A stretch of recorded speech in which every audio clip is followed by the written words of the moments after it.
Bismillahirrahmanirrahim. Assalamualaikum warahmatullahi wabarakatuh. Innal hamdalillah nahmaduhu wa nasta'inu wa nastaghfiruh wa na'udzu billahi min shururi anfusina wa min sayyiati a'malina man yahdihillahu fala mudilla lahu wa man yudlilhu fala hadiya lahu.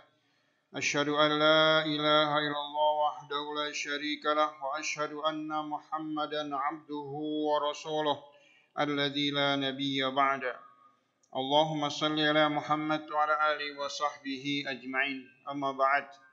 Alhamdulillah, kita bersyukur pada Allah tabaraka wa taala atas nikmat dan karunia-Nya Allah curahkan kepada kita, nikmat iman, nikmat Islam, nikmat sehat wal afiyah, nikmat ibadah kepadanya. Mudah-mudahan Allah tabaraka wa taala menerima amal ibadah kita menjadi amal saleh, amal yang memberatkan timbangan bagi kita di yaumil akhir nanti. Amin ya rabbal alamin.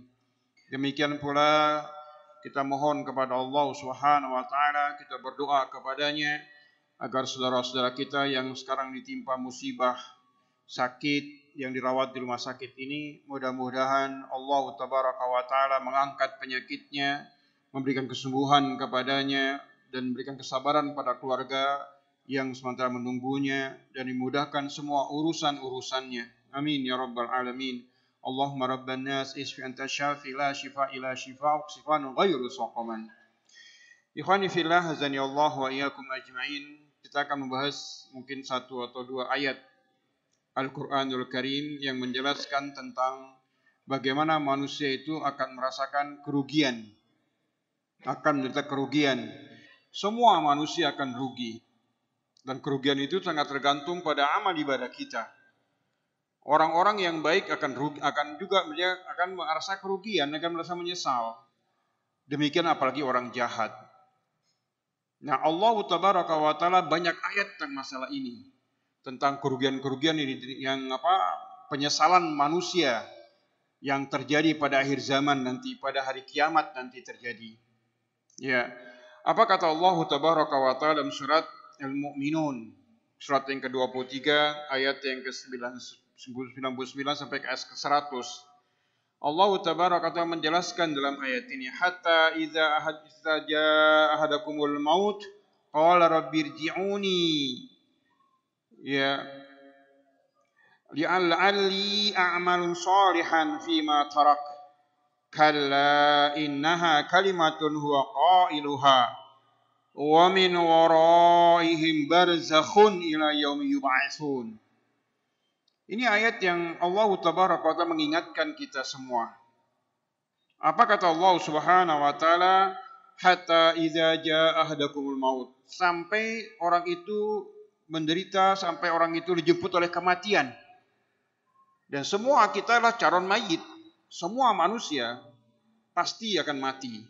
Kullu nafsin za'iqatul maut. Semua kita, saya, bapak, semuanya itu calon penghuni kubur, calon mayit kita semuanya. Apapun pangkat dan jabatan kita, apapun titel yang kita miliki, profesor, dokter, S1, S2 sampai STL, itu enggak ada urusan. Kalau sudah kematian pasti akan mati. Demikian apapun pangkat jabatan kita, apakah kita jenderal kah, presiden kah, pasti kita akan merasakan kematian tersebut. Nah, Allah tabaraka mengingatkan kita. Apa kata Allah Subhanahu wa taala? Idza jaa ahadakumul maut, sampai maut menjemputnya. Syakratul maut. Baru dia katakan kepada Allah tabaraka wa taala, qala rabbi, ya Rabbku, irji'uni. Kembalikan aku ke dunia. Ini permintaan orang yang syakratul maut, menjelang kematiannya. Dia minta kepada Allah Subhanahu wa taala agar ditunda kematiannya, dikembalikan dia ke dunia. Untuk apa? Untuk apa dia dikembalikan, minta kepada Allah untuk dikembalikan ke dunia tersebut? Allah menyebut la'alli a'malun shalihan fima tarak. Agar aku bisa beramal soleh apa yang aku tinggalkan dulu. Subhanallah. La'alli a'malun shalihan fima tarak. Agar aku bisa melaksanakan amal perbuatan, amal soleh yang banyak aku tinggalkan dulu waktu aku masih hidup. Subhanallah. Semua kita mampu untuk ibadah kepada Allah Subhanahu wa taala. Semua kita mampu untuk melaksanakan ketaatan kepada Allah. Tapi ada penghalang kadang-kadang. Hawa nafsu kita, kadang-kadang waktu kita, kadang-kadang tugas kita, kadang-kadang kesibukan dunia kita membuat kita meninggalkan apa-apa yang diwajibkan oleh Allah Subhanahu wa taala. Sampai sholat pun berani kita tinggalkan. Karena kesibukan dunia kita. Kita mampu untuk sholat berjamaah di masjid, mampu. Bukan nggak mampu, pasti kita mampu insya Allah. Tapi ada penghalang kadang-kadang. Keasikan nonton TV, keasikan bercanda sama anak istri. Azan berkumandang, hayalah sholah, hayalah falah. Nggak digubris sama dia, padahal dia punya kemampuan untuk melangkah. Kenapa dia ke kantor bisa? Kenapa dia bisa olahraga? Hanya ke masjid Allah panggil dia untuk sholat yang nggak mau. Dia minta kepada Allah, irji'uni. Agar aku bisa la'al ya'malan sholihan fima tarak. Agar aku bisa melaksanakan amal soleh yang aku tinggalkan dulu. Subhanallah. Takkan mungkin. Apa kata Allah Subhanahu wa taala? Kalla innaha kalimatun wa qailuha. Tidak. Enggak akan mungkin kau bisa kembali ke dunia. Karena perjalanan hidup manusia terus enggak akan mungkin surut ke belakang.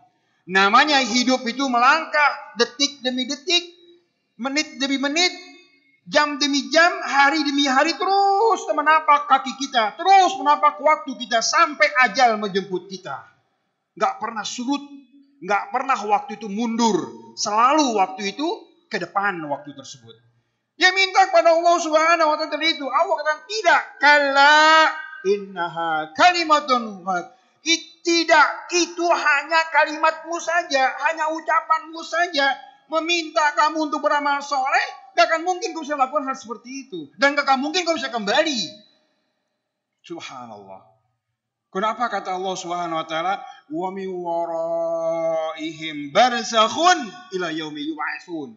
Dan ada pembatas, ada dinding pemisah antara kehidupan dunia dan kehidupan akhirat dan kehidupan kubur, alam barzah. Ada barzakh. Pembatas, dinding pembatas antara manusia yang masih hidup dan manusia yang telah wafat. Makanya, ikhwan fillah azanillah wa iyyakum ajmain, tidak ada sejarah mengatakan dan tidak ada, gak mungkin. Ini Allah mengatakan seperti itu. Oh, nanti gentayangan arwahnya, nanti datang arwahnya, nanti datang ruhnya. Lah, gak akan mungkin hal itu terjadi. Barzakh. Apa barzakh itu? Allah tabaraka menjelaskan pada surat Al-Furqan. Mari kita lihat Al-Furqan. Ini masalah gaib. Ini masalah yang nyata. Yang kita lihat sendiri. Apa kata Allah Subhanahu wa taala? Wa huwa alladhi barzakhul ba'yam bajah wa huwa alladhi marajal bahra hadza azmun furatun wa hadza mihlun ujajun. Faja'ala bainahuma barzakhun wa hijran mahjura. Subhanallah. Apa kata Allah Subhanahu wa taala? Allah membiarkan dua lautan. Yang pernah mungkin Bapak-bapak yang pernah ke laut, yang di laut itu kadang-kadang ada yang asin, ada yang tawar. Ya, kadang-kadang ada yang asin, enggak semuanya, tapi ada tempat tertentu. Di kampung saya itu ada. Jadi orang-orang tuh mengambil air di tepi pantai. Di tepi pantainya tuh tawar airnya. Allah mengatakan, apa kata Allah Subhanahu wa taala? Hadza azmun furadun. Ini air yang sangat enak, yang sangat enak kita minum. Ada juga air yang hujrun mahjur. Ada air yang asin. Yang sangat asin itu air laut. Maka apa kata Allah Subhanahu wa taala? Wa ja'ala bainahuma barzakhun. Dan di antara kedua air tersebut ada barzakh. Ada pembatas, wahijram mahjura, dan pembatas yang tidak akan pernah tembus. Nah itu demikian. Di alam nyata saja, alam yang kita lihat dengan mata kepala kita, dua air, yang satu tawar, yang satu asin, nggak ketemu. Nggak ketemu sama sekali. Ada dinding dan kita nggak tahu di mana dindingnya. Allah mengatakan barzakh. Demikian pula alam akhirat. Antara alam dunia dan alam kubur gak akan mungkin ketemu antara keduanya. Makanya Rasulullah mengatakan, "Idza mata ibnu qata amalu." Jika mati anak cucu Adam, putus semua amal perbuatan. Illa min salas, kecuali 3. Jadi ada orang-orang kadang-kadang mengatakan, oh nanti datang ruhnya, saya gentayangan. Nah, itu semua kebohongan, tahayul semuanya, kurafat, dan tidak boleh kita percaya. Itu merusak akidah kita, merusak keimanan kita. Karena Allah sendiri yang tahu persis tentang nyawa manusia, tentang roh manusia, mengatakan bahwa antara hidup dunia dan hidup di alam barzakh itu ada alam kubur itu ada pembatasnya yang gak mungkin ketemu keduanya. Ikhwani fillah azanillahu wa iyyakum. Yang kita lihat di sini bagaimana orang itu menyesal. Menyesal karena apa? Karena dia ingin kembali ke dunia untuk beramal saleh. Fima tarak, apa yang telah aku tinggalkan. Oleh karena itulah jangan kita sia-siakan amal yang sekecil apapun. Lakukan, segera lakukan, dan jangan tunda-tunda. Menunda itu membuat syaitan masuk kepada kita, ke hati kita untuk membuat kita jadi malas, membuat kita jadi nantilah.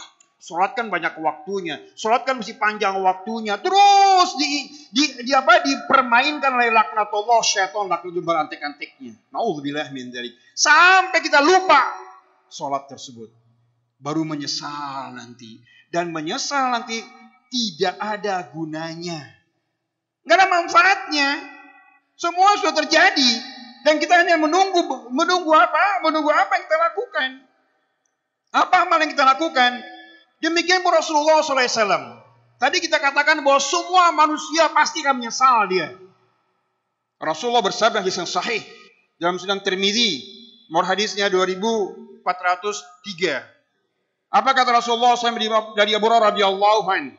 Qala Rasulullah sallallahu alaihi wasallam, "Ma min ahadin yamutu illa nadima." Tidak seorang pun dari kalian ketika kalian mati pasti kalian akan menyesal. Subhanallah. Ma min ahadin, tidak satu pun dari kalian itu yamut ketika dia mati illa nadima. Pasti dia akan menyesal. Berkata sahabat, qalu wa ma nadamatu ya Rasulullah. Apa yang penyesalan itu ya Rasulullah? Kok bisa semua orang bisa menyesal? Kok bisa semua orang bisa menyesal kehidupannya? Apa kata Rasulullah SAW? Qal in kana muhsinan nadima an takuna azdad. Ketika orang baik itu mati, meninggal, wafat orang baik tersebut, dia akan menyesal. Kenapa dulu nggak menambah kebaikannya? Kenapa dulu tidak ditambah-tambah terus kebaikannya? Subhanallah. Walaupun dia masuk surga, dia akan menyesal. Kenapa? Dilihat surga itu, ikhwan fillah zanillahu wa iyyakum ajmain, surga itu 100 tingkat. A'laha jannatul firdaus wal fawqa jannatul firdaus arsy ar-rahman. Surga itu 100 tingkat. Yang paling tinggi adalah jannatul firdaus. Di atas jannatul firdaus adalah arsy ar-rahman. Oleh karena itu ikhwani fillah zanillahu wa iyyakum ajmain, kita amal ibadah kita ditimbang, masuk surga tingkat pertama. Dilihat teman kita tingkat kedua, menyesal kita. Kenapa saya dulu nggak beramal? Kenapa saya nggak menambah amal? Jasdad, nggak menambah amal ibadah saya. Padahal mampu, padahal bisa, padahal punya waktu, punya kesempatan, punya kemampuan, tapi nggak digunakan kemampuan, kesempatan, optimalisasi dirinya untuk ibadah kepada Allah Subhanahu wa taala. Menyesal dia. Yang kedua, apa kata Rasulullah SAW? Wa in kana musian nadima. Demikian pun orang berbuat dosa, bergelimang dengan dosa, apalagi orang kafir, apalagi orang munafik, orang zalim, kita nggak bicara itu sudah. Orang beriman sendiri pun masih menyesal. Orang bergelimang dengan dosa dan maksiat pun menyesal. Antakuna naz'a, agar kenapa aku nggak meninggalkan dosa? Kenapa aku terus-menerus dalam dosa dan maksiat kepada Allah? Kenapa aku nggak meninggalkan semua itu? Baru dia menyesal karena dia harus dicuci dosanya di neraka. Wa na'udzubillah min dzalik. Oleh karena itu ikhwani fillah zanillahu wa iyyakum ajmain, Sekali lagi, amal ibadah kita jangan sampai kita sia-siakan. Sekecil apapun kita lakukan segera. Fastabiqul khairat. Berlomba-lomba dalam kebaikan. Terakhir, kali ini namanya kultum, singkat, harus padat. Terakhir, hadis Rasulullah SAW menjelaskan kepada kita bahwa hatta sepotong, bukan sepotong ya. Ada kan kalau kita makan kurma itu ada bijinya ya. Ada biji kurma biasanya kan kita potong ada yang ada bijinya. Rata-rata punya biji. Rasulullah katakan, bersedekahlah kamu walaupun sepotong biji kurma. Biji loh, siapa mau makan biji? Gak ada yang makan biji. Tapi Rasul menekankan kepada kita agar bertakwa kepada Allah dan segera kalian untuk walaupun dengan sepotong biji kurma. Apa kata Rasulullah sallallahu alaihi wasallam sahih dalam Sahih Bukhari? Ya. An Adi bin Hatim radhiyallahu an qala zakar Nabi sallallahu alaihi wasallam fata'awwadha minha wa asyara biwajhi thumma zakara an-nar fata'awwadha minha wa asyara biwajhi faqala Syu'bah amma marratain fala syakka qala ittaqun nar wala bisyikkin tamrin. Subhanallah. Fa in lam tajid fa bi kalamin thayyib. Dari sahabat Rasulullah SAW Ali bin Hatim radhiyallahu anhu, Rasulullah SAW menceritakan ketika beliau menceritakan masalah neraka, maka beliau langsung berlindung dari neraka tersebut. Berdiam sebentar dan berlindung kepada Allah masalah neraka. Subhanallah. Ini Rasul yang dijamin surga oleh Allah Tabaraka wa Ta'ala. Dihapuskan dosa dan kesalahannya. Masih takut dengan nerakanya Allah Tabaraka wa Ta'ala. Begitu cerita lagi. Ya. Thumma zakaran nar. Kemudian diceritakan tentang neraka kembali. Fata'awwadha minha. Dan Rasulullah berlindung dari neraka tersebut. Sampai 3 kali Rasulullah menjelaskan tentang neraka. 3 kali tersebut pula Rasulullah berlindung dari neraka. Allah majirni minan nar. Allah ma'udzubika minan nar. Ya Allah, jauhkan aku dari neraka. Ya Allah, lindungilah aku dari neraka. Rasulullah SAW berdoa kepada Allah ketika mengingat masalah neraka. Kita kadang-kadang masalah neraka ketawa-ketawa. Ketawa ketiwi. Bahkan dijadikan permainan, dijadikan buruan. Na'udzubillah min dzalik. Masa neraka membakar manusia. Tubuh kita ini gak ada apa-apa, terbakar di neraka, gak ada hatinya sama sekali tubuh kita. Jangan kan neraka. Orang naik motor saja, pas kena pakai motor, kena knalpotnya saja kita punya kulit. Apa akibatnya? Melepuh itu kulit. Sakitnya luar biasa. Itu bukan api loh. Panasnya knalpot saja. Yang panasnya neraka itu 1000 kali panasnya api dunia ini. Na'udzubillah min dzalik. Tsumma na'udzubillah min dzalik. Maka Rasulullah mengatakan pada sahabatnya, "Summa qal, ittaqun nar walau bisyikkin tamratin."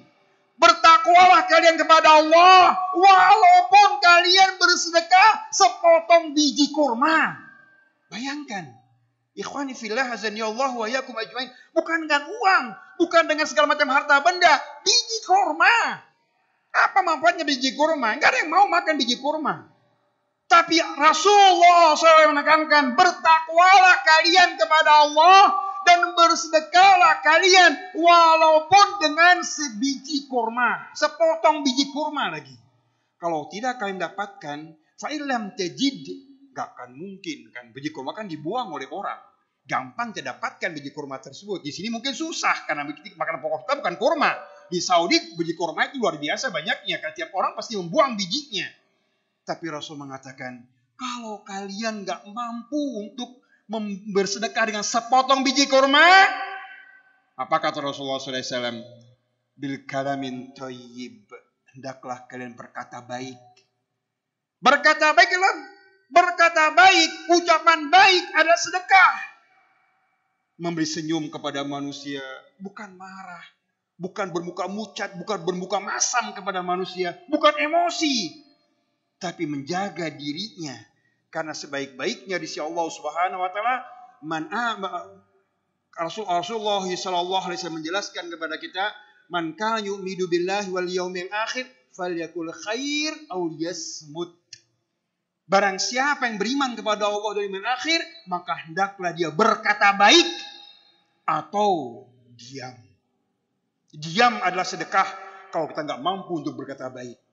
Berkata baik lebih mulia kalau kita bisa mengucapkan kebaikan, mengajak manusia untuk berbuat baik. Tapi akan berbahaya lisan kita kalau lisan nggak terjaga dengan perbuatan namanya namimah, namanya riya, namanya sum'ah, namanya menceritakan menggibahin orang. Itu karena perbuatan rutin manusia nggak sadar. Kalau itu dosa, lisannya akan diminta pertanggungjawaban di sisi Allah Tabaraka wa Ta'ala. Oleh karena ikhwani fillah Allah wa iyyakum ajmain, mari kita mulai dari yang kecil. Mari kita jaga amal ibadah kita. Yang Rasulullah katakan ketika Aisyah bertanya kepada Rasulullah SAW, ya Rasulullah, man ahabbal amal ilallah? Apa amal yang paling bagus yang dicintai oleh Allah Subhanahu wa Ta'ala? Rasulullah mengatakan, apa kata Rasulullah SAW? Adwamuha wa in qallah. Terus menerusnya, walaupun itu kecil. Salat duha misalnya, kecil 2 rakaat. 2 rakaat kita lakukan. 4 silakan, 6 silakan, 8 silakan. Minimal 2 rakaat. Tapi terus menerus. Lakukan, jangan sampai ketinggalkan. Sedekah misalnya. Tiap hari Rp1.000. Rp1.000 atau Rp2.000. Sekarang uang Rp1.000 sudah jarang.